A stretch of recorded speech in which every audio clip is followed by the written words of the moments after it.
troisième mandat ñi ngi wax coup d'état ca Mali mais troisième mandat coup d'état constitutionnel la. moom noonu la ko waxee. et que bokk na ci sax mu ne lu set boo ca nekkee di ko raxasaat bu yàggee da ngay tilimal en parlant de la possibilité pour Macky Sall de se présenter à un troisième mandat moom mu jàpp ne loolu mënul nekk bi nga ko waxee nag ñu bari nee nañ ces jours à Dakar Dem Dikk étaient comptés parce que bul fàtte ne Moustapha Diakhaté bi mu yëkkatee kàddoom jëm ci troisième mandat Macky Sall da koo jële fa mu nekk ba nga xamee ne mais Souriké Kaba yëkkati na ay kàddu jëm ci troisième mandat Macky Sall daf koo jële fa mu nekk donc mooy ba mu ko waxee ñu bari jàppoon nañ ne du fa yàgg du fa yàgg parce que loolu la président Macky Sall di wane depuis quelque temps bi mu waxee ne bu kenn wax ci sama mandat ku ci wax am na fu mu jaar ak yow mais dama ne wax ji daf ko waroon a préciser dafa doon wax ne bu kenn wax ci sama mandat lu ma neexul parce que ñi ci wax lu ko neex yëpp fa mu nekk fa ñu nekk bougé wuñ fa premier ministre am woon Mahammed Boun Abdallah Dionne théorisé woon na fi mandat illimité déggoo ci dara ñeneen ak ñeneen wax nañ fi ne war naa mën a présenter waat déggoo ci dara fa ñu nekk fa lañ fa gën a nekk donc ñi wax le contraire de peut-être moom ce qu'il veut entendre ñooñu la ñu sanctionné mais dama ne man du ma jàpp rek ne affaire u maître Moussa Diop dañ koy lier rek ci troisième mandat yem ca pourquoi parce que su fekkee ne loolu la jàpp naa ne erreur bu mag la ci président Macky Sall ndax su fekkee wax lu mu warul wax moo war a tax ñu jële ko ca poste ba mu nekkoon maître Moussa Diop heure bi waroon na fekk ñu naan ndekete nekkoon na fi directeur Dakar Dem Dikk ndax bul fàtte ne waa ji maître Moussa Diop mi ñëw a waxtaane ñi koy seetaan yëpp ci télé wala nga koy déglu ci rajo da ngay remarquer benn certaine arrogance ci lu muy waxee ça il faut qu'on le dise une bonne fois pour toutes reconnaître une certaine arrogance ci lu muy wax yenn saa yi sax mu wax loo xam ne xëy na dëgg la wala yu demee noonu mais da koy wax d'une telle manière que yow lay gën a di ngay gën a jàpp mooy l'arrogance avec laquelle il s'exprime xaw ma nag lan moo ko waral parce que je ne suis pas son ami ni son proche xaw ma ko mosuma ko gis mais bul fàtte ne dañu génn élection présidentielle 2019 Macky Sall Idrissa Seck battre ko à Touba ban commentaire la maître Moussa Diop def daf ne su fekkee ne ñoom waa Touba mënuñu voter le pouvoir nañu déjjati autoroute à péage yóbbu ko Fouta def ko autoroute Ila Fouta xam nga wax ju grave noonu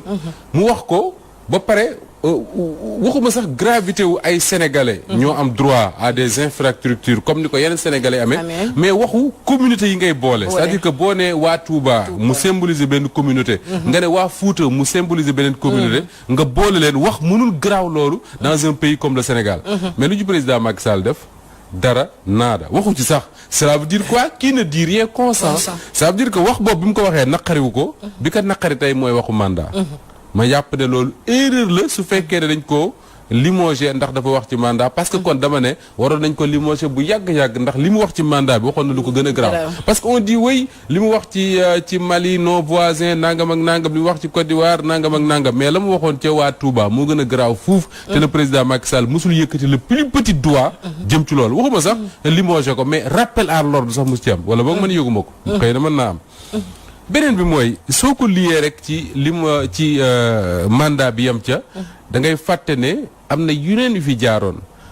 parce que xëy na mandat mën na ko expliquer man je dis pas non xëy na mën na ko expliquer mais bul fàtte ne moom maître Moussa Diop les travailleurs de Dakar Dem Dikk yàgg nañu yëkkati ci jëm ci moom ñu bari dañu wax ne oui il a été un bon DG parce que Dakar Dem Dikk nangam ak nangam mais man dégg naa ci waa Dakar Dem Dikk ñu ne Dakar Dem Dikk am na au moins 600 bus yu ñu gaare parce que dañoo panne loolu je ne pense pas que ça soit une bonne gestion beneen bi mooy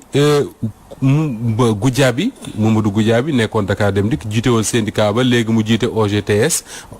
organisation générale des travailleurs du Sénégal wax na bërki démb ne waa ji dilapidé na 61 milliards ci Dakar Dem Dikk mauvaise gestion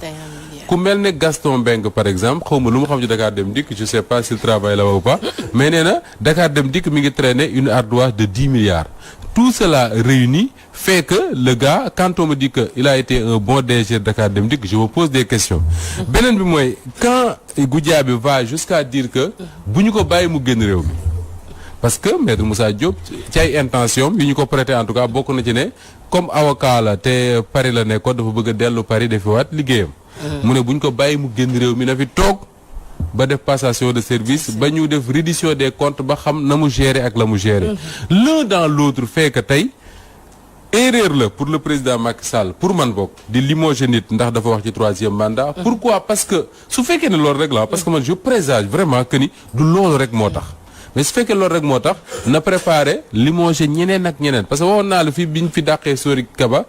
Kaba ne la dinañ dàq ñeneen parce que le 3e mandat qu'on le veuille ou non les Sénégalais vont en parler. waa ji nee na buñ naanoon géej gi manque pétrole bi tere oxygène bi daw ci réew mi du tee nit ñi wax ci 3e mandat parce que c'est un débat qui s'impose à nous forcément dinañ ci wax. mu neex Macky Sall mu naqari ko dinañ ci wax. ñi ne ci opposition bi dinañ ci wax et dans son propre camp au sein de l'APR les gens de l'APR vont en parler parce que. lenn rek moo tax nga dégg kàngam yu bari ci APR waxuñu ci affaire boobu xam nga lu tax parce que xamuñu ce que Macky Sall veut faire mais bis bu ñu demee ba xam ne dafa bëgg a présenter en 2024 man maa ne la tu verras des ténors de l'APR yu génn attaqué ko jàkkaarloo ak moom parce que nag wax dëgg yàlla Macky Sall gënul waa APR gënul waa Sénégal les gens ne peuvent pas se battre en 2011 lu mat fukki bakkan ak juróom daanu pour que rien que pour que Abdoulaye Wade bañ a présenté wu à la présidentielle parce que dañoo gëmoon ne mënu koo nekk président Macky Sall doon yor kii mer gàddoom googu di ko indaale place de l'Obélisque ne fii la ñuy fanaan tant que Wade mi ngi obstiné wu ne day présenté aux élections ba pare ñu naan en 2024 dañuy bàyyi le président Macky Sall mu présenté à l'élection présidentielle nañu toog xaar conseil constitutionnel mu àtte conseil constitutionnel amul lu muy àtte la constitution du Sénégal moo koy àtte na ko ba pare kaddu président Macky Sall moo koy àtte na ko ba pare il a dit à plusieurs reprises que ne il ne peut pas se présenter à un 3e mandat même biñ ko falaatee il a redit bi muy def campagne wax na ne nañu bàyyi di wax waxu mandat parce que moom 2e et dernier mandat du ci teg beneen mais nag pour une fois il faut que mu respecte kàddoom il faut que mu respecte kàddoom coach voilà man li ma jàppaay ci problème mu maanaam Moussa Diop waaw Dakar Dem Dikk boobu Moustapha dama koy dëggal man mës naa wax ak moom téléphone waaye ni mu waxee ak man mooy Moustapha man maa la wax lu man maa def expérience boobu xamul nu muy waxee am tamit loo xam ne buñ la ko expliqué woon ci biir Dakar Dem Dikk li mu def foofu xam nga man waxuma affaire kii bi mais li mu def foofu Dakar Dem Dikk dégg nga ni mu doxalee koo xam ne da ngay jël koo xam ne dañ ko jëloon maanaam kii ko maanaam licencié ko ñu dem ba ci biir tribunal du travail jox ko dëgg kooku ba léegi mu ngi toog moom mu bañ mu ne du ko réintégré mën naa la wax loolu acca laajal la laaja gars yi te yooyu mel noonu bare na fa syndicaliste bu kii rek boo xam ne nekkoo ci côté am rek mu faagaagaag la loolu moom mooy kii bi mais honnêtement man dafa naa ne moom mii dàq bi comme ni ko Moussa waxee no dàq bi du tey parce que li gën a kii gis nga li gën a bon dans un pays moom mooy yow nga jéem a di diviser la population rappelez-vous dëkk yi nga xam ne dafa am gis nga sunu kii nii ñun stabilité bi am fii stabilité boobu dañ ci war a di maanaam parce que loolu dañ ko hérité ci maanaam sunuy maam yi